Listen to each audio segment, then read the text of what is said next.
¿Por qué matan los niños? Este es el caso de Kip Kinkel, el adolescente que escuchaba voces.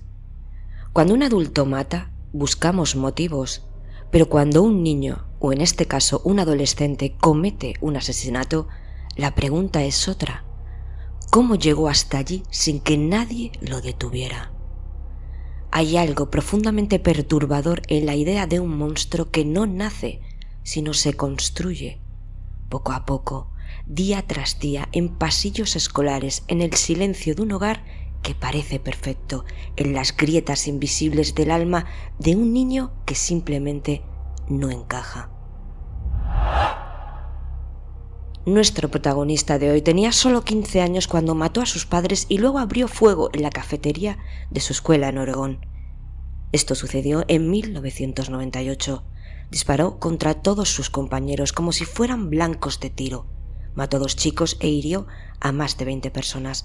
Cuando fue reducido, llevaba un abrigo con más municiones y una bomba casera. Pero lo más aterrador no fue su puntería, fue su mirada vacía y su diario. En sus notas privadas escribió frases como: odio todo, odio este maldito mundo, mi cabeza no está bien, no me alivia en nada, ni siquiera matar. ¿Era un monstruo o era un niño roto desde dentro? Desde la psicología, este chico representa un caso extremo de tormenta perfecta, trastornos psiquiátricos no diagnosticados a tiempo, genética de enfermedad mental, presión escolar, frustración social, acceso a armas y alucinaciones auditivas. Aseguraba que escuchaba voces que le decían que debía matar, que no tenía otra opción. Muchos creen que eso fue una excusa, pero los expertos que lo evaluaron encontraron signos claros de esquizofrenia paranoide, una mente que estaba comenzando a fracturarse y nadie lo tocó lo suficiente. Sus padres, ambos profesores, intentaron ayudarlo, lo llevaron a terapia, lo medicaron, pero también eran estrictos, exigentes y en ocasiones poco emocionalmente disponibles. En su confusión, Kip escribió en su diario: mis padres me aman, pero no me entienden, nadie me entiende. Y entonces el quiebre. Una tarde cualquiera, Kip le disparó a su padre en la cabeza, luego esperó a que su madre regresara a casa y le disparó a ella también. Después durmió junto a los cuerpos. Al día siguiente fue a la escuela, con un rifle escondido en su abrigo, con la mente partida entre la culpa, la rabia y las voces. ¿Podemos culpar a este adolescente que vivía atrapado en su propia mente? ¿O debemos culpar al sistema que falló en escucharlo a tiempo? Kip Kinkel no es solo el nombre de un asesino, es también el reflejo más oscuro de una verdad que incomoda. Cuando no tratamos la salud mental en la infancia, creamos bombas de tiempo con rostro inocente. Y quizá lo más inquietante no es lo que hizo, sino que podría volver a ocurrir. Pero ¿qué pasó en esa casa, en esa mente, en esa comunidad?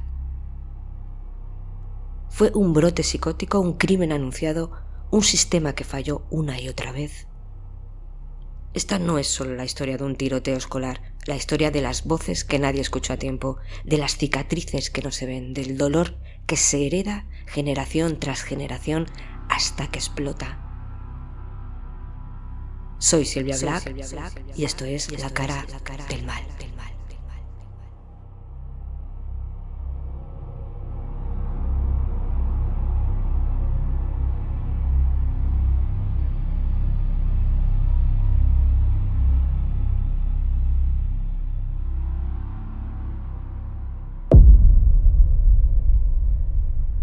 Nos trasladamos al 30 de agosto de 1982.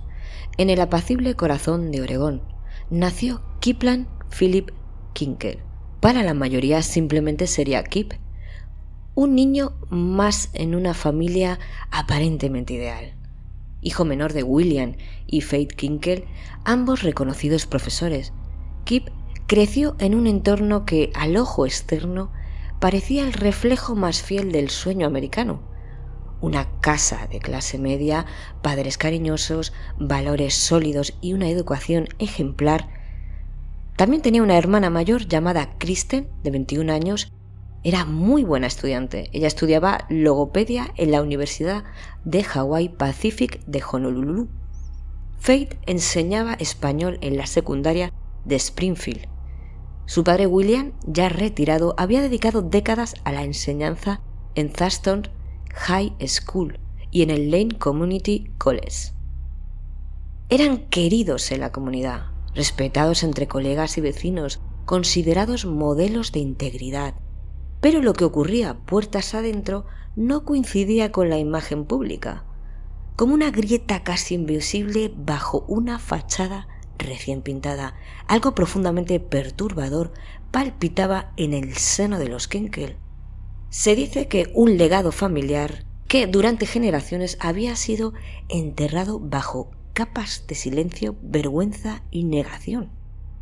Décadas más tarde, tras una tragedia que conmocionó al país, saldrían a la luz secretos inquietantes. Esta familia arrastraba un historial oculto de enfermedades mentales no tratadas, episodios de violencia inexplicable y un patrón de negación sistemática. Un tío lejano, por ejemplo, había sido arrestado en los años 40 tras apuñalar a un agente estatal, convencido de que ese hombre era responsable de la muerte de su hermano en la Segunda Guerra Mundial. Episodios como aquel no se comentaban, se enterraban, como si ignorarlos fuera suficiente para que desaparecieran. Desde muy pequeño Kip demostró no encajar del todo en el mundo. Era inteligente, sí, pero algo en su mirada, en su forma de interpretar el entorno parecía ajeno, como si lo viviera desde detrás de un vidrio opaco. La familia se trasladó a vivir al sur de España cuando Kip tenía 6 años. El padre empezó a asistir a clases en la universidad. Estaban empeñados en aprender el idioma, la cultura. Para la hermana fue un año muy positivo, según dijo ella en entrevistas posteriores, y para los padres fue un año increíblemente maravilloso. Pero para Kip no fue tan bueno. Él fue a una especie de preescolar y su hermana entró en 5º grado. Aunque aprendió algo del idioma, el desconcierto fue evidente. Cuando la familia regresó a Oregón y él volvió a las clases, los profesores detectaron señales tempranas: torpeza motriz, inmadurez emocional y un retraso en el lenguaje. Fue retenido en 1er grado y más tarde diagnosticado con dislexia. Le costaba muchísimo leer, escribir y deletrear. Él sentía que fracasaba en todo, porque estudiaba horas y horas y nunca aprobaba. En cambio, su hermana aprendió rapidísimo el español, tenía muchísimos amigos, disfrutaba de los deportes. En cambio, Kip era malo con todo, aunque parece ser que en el karate vio algo de luz, porque se le daba bien. Esto le dio confianza, por fin algo se le daba bien. Pero poco a poco fue perdiendo el interés. Empezó a decir que nada le gustaba. Ya todo se convirtió en un camino cuesta arriba, marcado por programas de educación especial, burlas, aislamiento y una creciente sensación de que no pertenecía a ninguna parte. Pero lo más alarmante no estaba en sus calificaciones y su poco interés en el colegio, sino en su mundo interior. Kip desarrolló una obsesión precoz y malsana con las armas, los explosivos y la violencia. En la adolescencia pasaba tardes enteras fabricando bombas caseras con manuales descargados de internet o fotocopias de libros antiguos. Las detonaba en canteras abandonadas buscando, según confesó más tarde, un tipo de paz que solo hallaba en el estruendo del caos. Paradójicamente, fue su padre quien intentó reconducir esa obsesión hacia lo que él creyó una afición controlada, pensando que la responsabilidad podía enseñarle como una fórmula de matemáticas. Lo inscribió en cursos de manejo seguro de armas. Como premio le regaló una pistola Glock 9 milímetros y luego vino un rifle calibre 22. Me da a mí que esto no fue una gran idea. No entiendo cómo un padre puede pensar que su hijo, rodeado de armas y teniendo problemas psicológicos, esta era una buena idea. En fin. En cambio, la madre, Faith, se oponía con ímpetu, pero acabó cediendo tras escuchar la recomendación de un terapeuta. Quizá dijeron que era mejor canalizar que prohibir. Padre e hijo comenzaron a practicar tiro juntos. Al principio era un ritual, luego una rutina. Para Kip se convirtió en una preparación silenciosa. Para William, tal vez era un intento de conexión. En retrospectiva, fue una advertencia ignorada. En la escuela, este chico era una figura ambigua, taciturno, solitario, envuelto siempre en una especie de niebla emocional que lo mantendría al margen. Vestía de negro, escuchaba música rap metal y siempre sus temas de conversación eran de violencia. En más de una ocasión hizo comentarios inquietantes en clase. En un discurso escolar explicó paso a paso cómo fabricar una bomba. En otro momento afirmó entre risas que quería golpear a Mickey Mouse en la cara. Sus compañeros ni sabían si reír o alejarse. Tenían apenas 15 años. Su familia, cada vez más preocupada, buscó ayuda profesional. Fue diagnosticado con depresión y comenzó a tomar Prozac. Por un tiempo pareció estabilizarse. Sus notas parece que mejoraban ligeramente. Mostraba menos ira. Pero de pronto, sin avisar a nadie, dejó de tomar la medicación. Las voces entonces regresaron, y esta vez lo hicieron para quedarse. Kip aseguraba escuchar 3 voces distintas en su cabeza. La primera, a la que llamó voz A, le ordenaba cometer actos violentos. La segunda, voz B, lo insultaba constantemente, minando cualquier vestigio de autoestima. La tercera, voz C, era un eco siniestro que repetía lo dicho por las otras 2, como un sistema de altavoces internos que no podía apagar. Estaba convencido que el gobierno le había implantado un chip en el cerebro. También decía que la costa oeste ya había sido invadida por los chinos y que todo esto era un castigo divino. ¿Es Dios castigándome por algo que no entiendo? Llegó a escribir en su diario. A medida que su psicosis se pronunciaba, Kip perfeccionaba el arte de la disimulación. Sabía lo que estaba en juego. No quería que lo internaran, no quería ser una normal. Aprendió a responder lo justo en terapia, a reír en el momento adecuado, a mentir con suficiente convicción como para pasar desapercibido. Pero en casa, encerrado en su habitación, se ponía los auriculares, subía el volumen de la música hasta que le dolían y trataba en vano de ahogar las voces. Y mientras el mundo creía que Kip Kinkel era un joven solitario más, la tormenta en su mente seguía acumulando presión, esperando el momento exacto para estallar.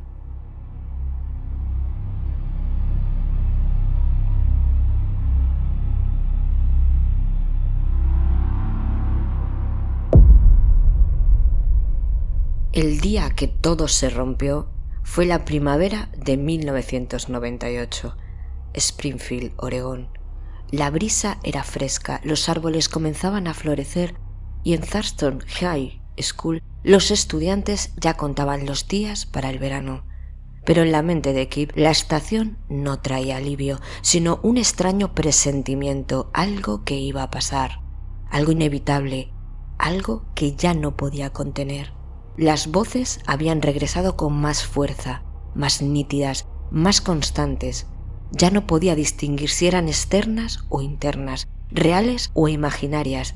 Solo sabía que hablaban, sin descanso, sin piedad. Lo acompañaban al levantarse, lo perseguían en los pasillos del colegio, lo acosaban por la noche como un ejército invisible. El 20 de mayo de 1998, Kip fue citado a la oficina del director. La policía escolar estaba presente. Lo habían descubierto intentando comprar un arma ilegal, una pistola robada de un compañero. Kip no supo qué decir, tartamudeó, negó, luego admitió. El castigo fue inmediato, suspensión indefinida. Los agentes lo esposaron y lo escoltaron fuera del recinto. Frente a sus compañeros fue humillado. Para un adolescente vulnerable, paranoico y emocionalmente inestable, aquello fue la herida final. Esa tarde, su padre William pasó a recoger a su hijo en la comisaría. Durante el trayecto hubo silencio. Un silencio grueso, pesado, como el aire antes de una tormenta. Al llegar a casa, le envió a su habitación. Subió las escaleras lentamente como si cada peldaño marcara una decisión irreversible. A las 3:30 de la tarde, tomó el rifle Ruger calibre 22 que le había regalado su padre. Bajó las escaleras. Su padre estaba en el salón. Se acercó por detrás en silencio, le apuntó con frialdad quirúrgica y disparó una vez. Luego, como para asegurarse de que el pensamiento se hiciera acto, disparó nuevamente. William cayó sin sonido. Kip, inexpresivo, cubrió el cuerpo con una sábana. Poco después, cuando su madre Faith llegó del trabajo, todavía con los papeles del colegio bajo el brazo, Kip la recibió con una frase que ella no alcanzó a comprender. Te amo, mamá. Entonces la miró, por última vez, apuntó y apretó el gatillo. 2 disparos en la cabeza. Luego hubo más. El cuerpo de su madre quedó inmóvil en la cocina. Él la arrastró hasta el baño y la cubrió con una manta. Después colocó rosas rojas sobre ella. Durante la noche escribió una carta de confesión. El tono era desconcertante, mezcla de súplica, delirio y resignación. No sé lo que estoy haciendo, decía. Soy un mal hijo, no merezco vivir. El mundo sería mejor sin mí. Se culpaba, se castigaba, pero también culpaba a las voces, a los pensamientos intrusivos que lo dominaban, a esa sensación de destino sellado. Durmió con los cuerpos de sus padres bajo el mismo techo. Escuchó música a todo volumen, probó explosivos que él mismo había fabricado. Se paseó por toda la casa como si fuera un fantasma que ya no pertenecía al mundo de los vivos.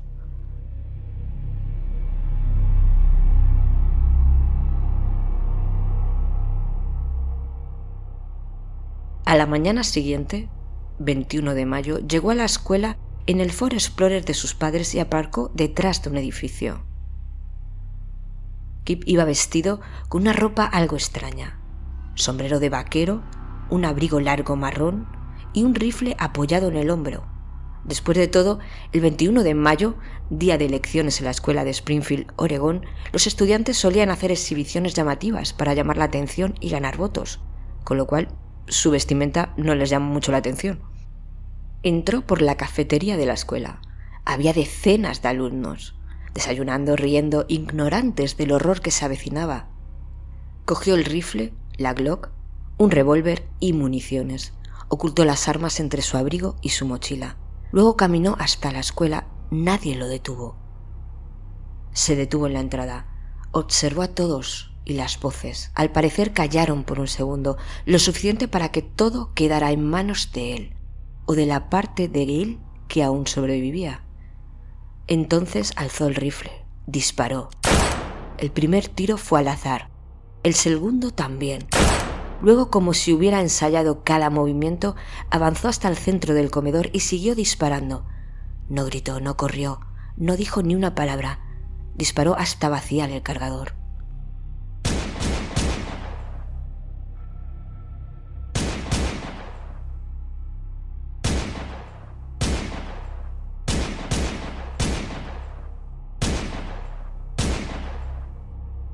Algunos estudiantes lo redujeron entre gritos, sangre, sillas caídas. Kip tenía un revólver en la mano. Quiso dispararse, pero ya no tenía balas.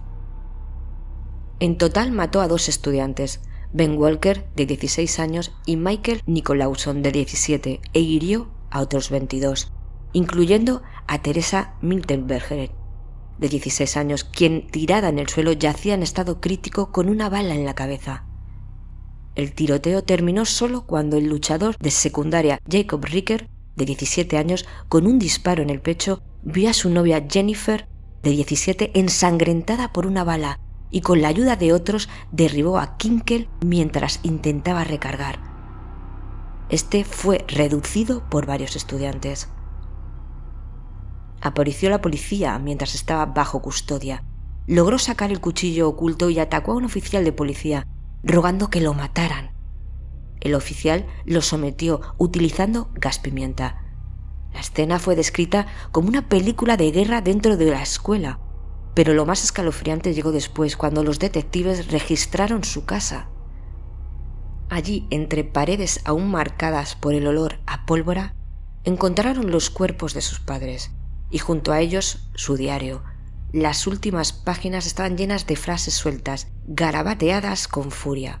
Las voces no se van, mi cabeza me traiciona. Esto no es real, pero yo tampoco lo soy.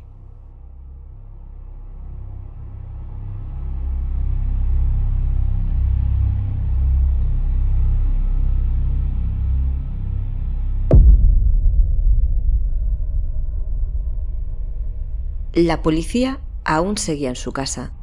Los forenses ya estaban a punto de llevarse los cadáveres de sus padres. En el sótano, donde aún no habían mirado, encontraron 5 bombas caseras listas para estallar, 15 más inactivas, una granada de mano, 2 proyectiles, químicos de todo tipo y una carta. Tuvieron que evacuar 15 casas vecinas por los riesgos a la explosión. En la sala de interrogatorios del Departamento de Policía de Springfield, Kip Kinkel no parecía un asesino. Apenas tenía 15 años, delgado, pálido, con la mirada vacía y una expresión que no era tristeza ni rabia, sino algo más frío, desconexión. Llevaba el abrigo aún manchado de sangre, las manos le temblaban, ojeras profundas, como si no hubiera dormido en días. Cuando el detective Allworthy entró, Kip apenas levantó la vista, no lloraba, no hablaba, solo murmuraba, de vez en cuando, algo sobre las voces, algo sobre un chip en su cabeza, y una frase repetida una y otra vez, como si ella pudiera justificar lo injustificable. Tenía que hacerlo. No podía detenerme. Durante más de 9 horas la policía lo interrogó sin levantar la voz. No hizo falta. Kip hablaba solo, entre susurros, como si se estuviera confesando con Dios y no con la justicia humana.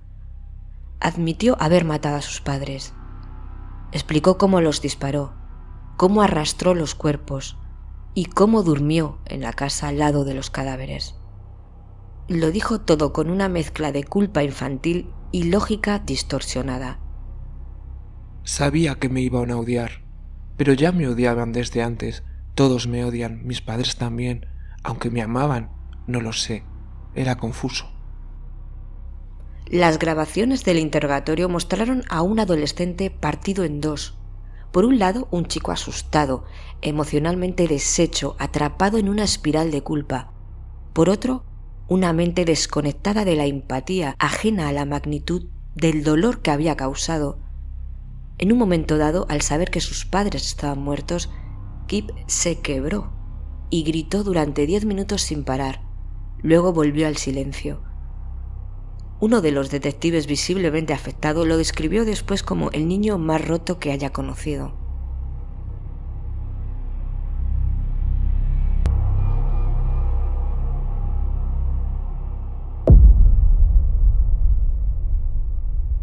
El juicio comenzó el 24 de noviembre de 1999 a puerta cerrada, sin cámaras, sin prensa en el interior. El estado de Oregón protegía la identidad de los menores. Pero no había otro modo de ocultar el escándalo. Los titulares lo llamaban el chico del rifle, otros el asesino silencioso. La fiscalía pedía 111 años de prisión sin libertad condicional. Su argumento era claro, sabía lo que hacía, compró armas, fabricó bombas, escribió listas, había frialdad, planificación y premeditación. Y 2 días de sangre no podían explicarse con solo enfermedades mentales. La defensa, en cambio, presentó un caso devastador en lo humano. psiquiatras forenses describieron a Kip como un adolescente con esquizofrenia paranoide en fase aguda, agravada por años de dislexia no tratada, aislamiento social, trauma intergeneracional y un sistema educativo que lo marginó desde niño. Uno de los psicólogos lo resumió en una frase estremecedora: no estamos juzgando a un monstruo, estamos viendo el colapso total de un niño al que nadie supo cómo ayudar. Se revelaron pasajes de su diario. Uno decía: daría cualquier cosa por ser feliz, cualquier cosa para dejar de tener miedo. Otro, escrito horas antes de la masacre: no quiero morir, pero tampoco quiero vivir con esto.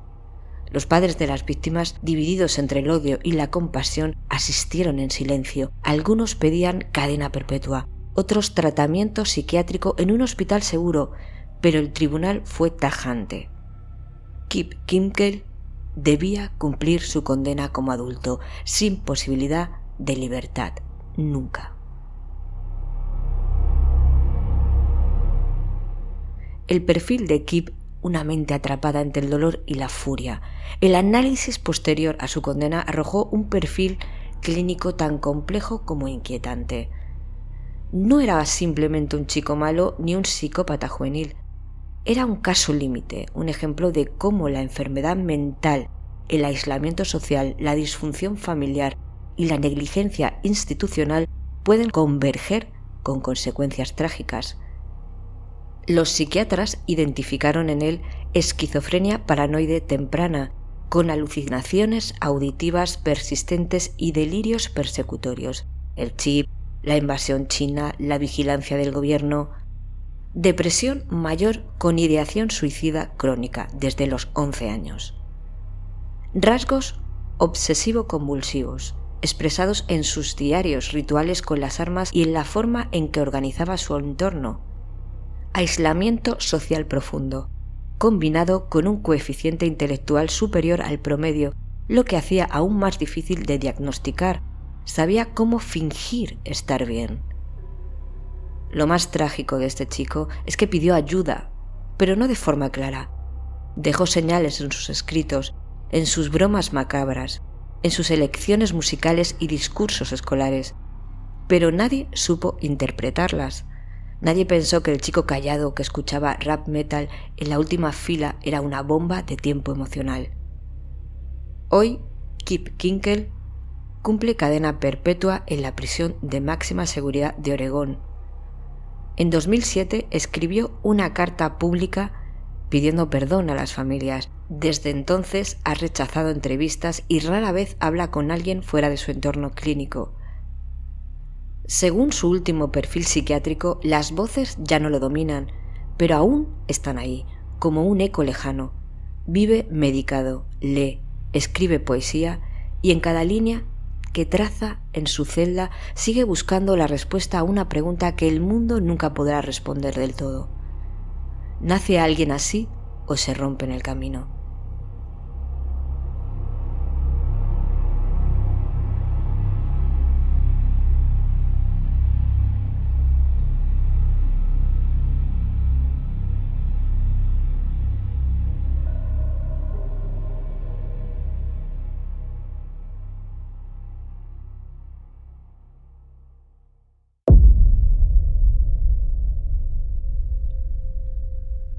La comunidad, después de aquel horror, dejó unas cicatrices muy grandes.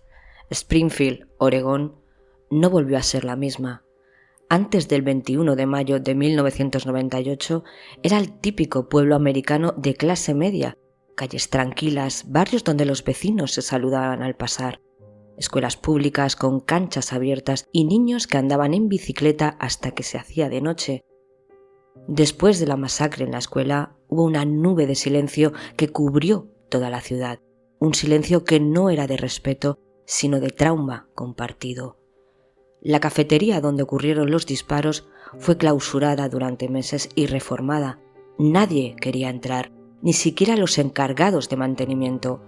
Los estudiantes que regresaron a clase lo hicieron con mochilas más pesadas, no por los libros, sino por la ansiedad. Algunos cambiaron de escuela, otros de estado.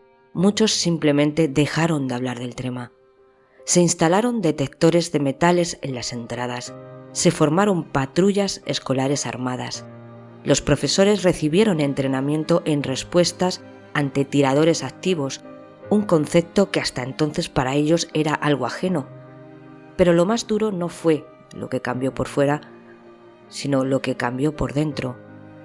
Una profesora de inglés, en una entrevista años después, dijo con crudeza: perdimos la inocencia, nos dimos cuenta de que el monstruo no vive en otro lado, vive al lado, crece contigo, va a tu misma escuela.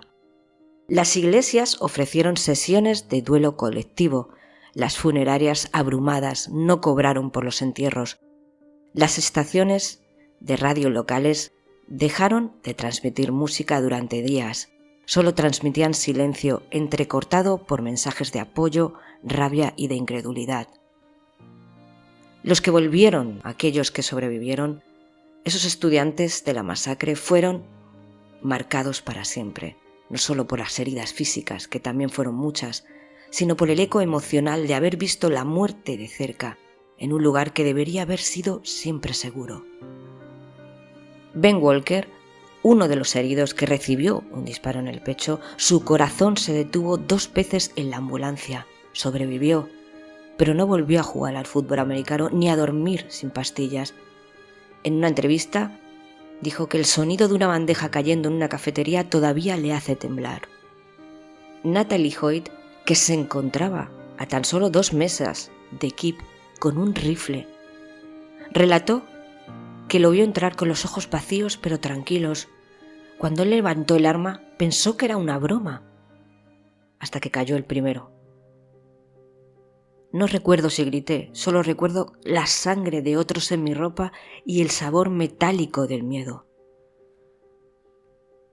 Otros, como Jacob Recker, un cadete que ayudó a reducir a Kip pese a haber recibido un disparo, fue considerado un héroe local, pero ni siquiera el heroísmo alivia el trauma. Jacob, años más tarde, admitió que la parte más difícil no fue enfrentar al tirador, sino lo que vino después, las pesadillas, la culpa de los que nos salvó y el odio que aún lo visita. Muchos alumnos desarrollaron trastorno de estrés postraumático, algunos se volvieron activistas por el control de armas, otros se encerraron durante años, incapaces de procesar lo ocurrido. Algunos de los que huyeron aquel día, hoy a sus 40 años, todavía no han vuelto a poner un pie en Springfield. Una madre que perdió a su hijo en el tiroteo organizó grupos de apoyo para familias víctimas de violencia armada. Su mensaje era tan simple como brutal. Sobrevivir a un hijo muerto es aprender a respirar bajo el agua.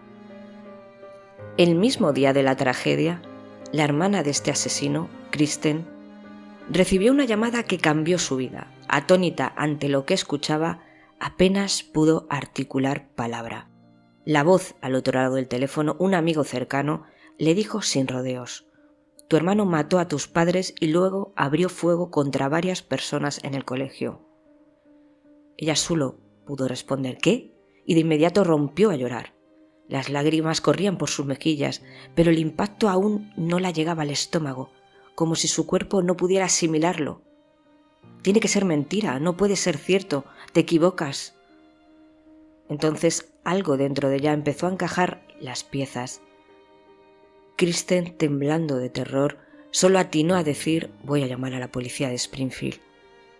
El golpe de saber que sus padres habían muerto, que su propio hermano era el responsable y que no se detuvo allí, fue indescriptible. Una mezcla imposible de procesar.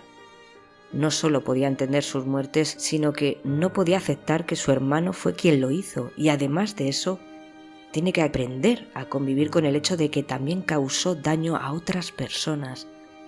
Todo fue muy grande, aplastante y real.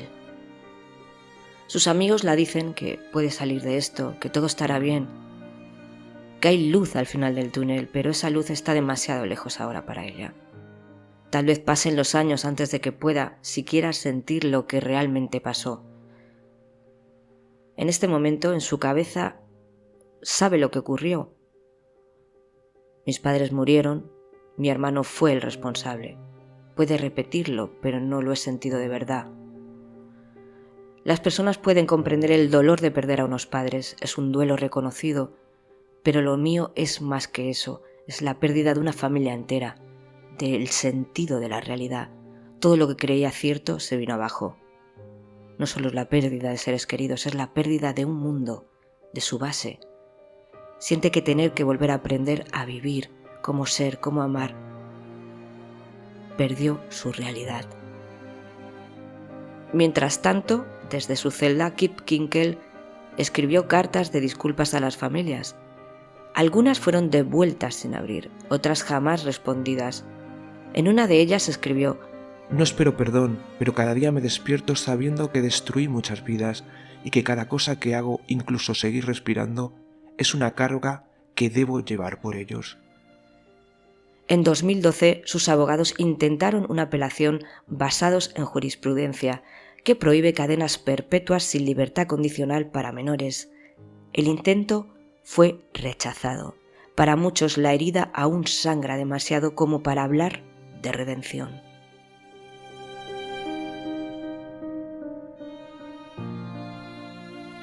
Y hasta aquí, amigos, llegamos con esta tremenda historia que, por desgracia, siguen existiendo. Me gustaría saber qué opináis del caso, así que dejar un comentario y darle al me gusta si habéis disfrutado del episodio. Gracias por estar al otro lado, por acompañarme en esta travesía oscura y fascinante. Nos volveremos a encontrar muy pronto en el próximo episodio de La Cara del Mal.